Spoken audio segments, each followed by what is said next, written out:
मिस्त्री भाई, ये सीमेंट क्यों खराब कर दिया आपने?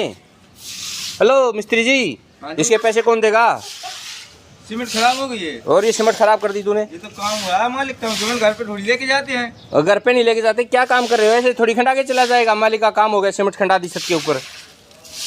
मिस्त्री जी आप बता दो, ये तो बता नहीं सकते, क्यों खंडा रहे हो? भाई छत पक्की करने के बाद हम सीमेंट का घोल इस पे मारना जरूरी होता है। क्यों मारना जरूरी होता है? कई बार होता है कि बारिश के समय छत जो है ना पक्की ये खराब हो जाता है। यानी छत खराब हो जाए तो उसको खराब नहीं हो, जैसे कि बारिश पड़े तो बारिश की बूंद है वो आगे चली जाए। हाँ जी, ठीक है, इसलिए सीमेंट का घोल हम इस पे डालना जरूरी समझते हैं। ठीक है भाई मिस्त्री, बहुत बढ़िया।